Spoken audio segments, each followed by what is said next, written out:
বৃশ্চিক রাশি, শরীরের কিছু সমস্যা দেখা দিলেও এই বছরটি কিন্তু মোটের ওপর শুভ। জ্বর, সর্দি, কাশি, ভাইরাল ফিভার এই সময় এই সমস্ত মামুলি রোগ কিন্তু মাঝে মধ্যেই আপনাকে বিব্রত করে ছাড়বে।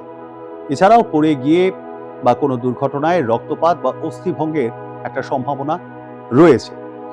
সাবধানে চলাফেরা করবেন। কর্মস্থলে সহকর্মীদের সঙ্গে মতান্তরের সম্ভাবনাও কিন্তু দেখতে পাওয়া যাচ্ছে এই বছরটিতে, যদিও তা সাময়িক।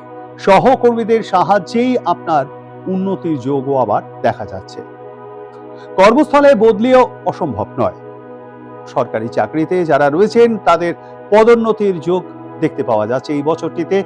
এই বছরে নতুন কোনো জমি বা বাড়ি বা ফ্ল্যাট ক্রয় করতে পারেন আপনি। তবে জমি, বাড়ি, ফ্ল্যাট কেনা বেচার ব্যবসায় যারা রয়েছেন তাদের কিন্তু এই বছরটিতে বিশেষ সাবধানতা অবলম্বনের প্রয়োজন রয়েছে।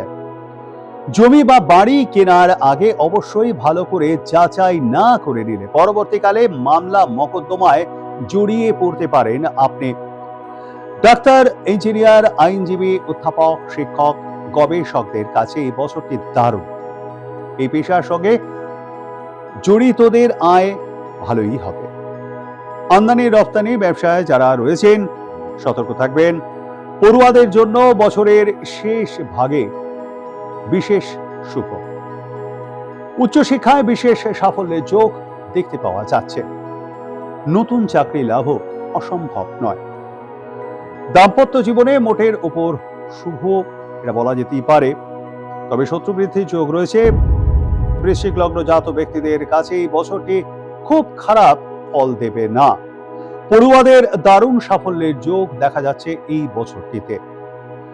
আপনি এমনিতেই সত্যের পথ ধরে চলতে পছন্দ করেন, তাই শত্রুতা করেও কেউ খুব একটা ইঁটে উঠতে পারবে না আপনাদের সঙ্গে।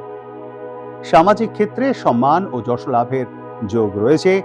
বাবা মা বা গুরুজনদের স্বাস্থ্য নিয়ে একটু চিন্তা থাকতে পারে এই বছরটিতে। প্রয়োজনে ডাক্তারের পরামর্শ নিতে পারেন।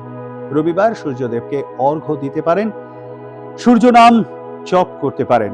বৃহস্পতিবার নিরামিষ আহারে সুফল লাভের সম্ভাবনা রয়েছে এই রাশির জাতক বা জাতিকা।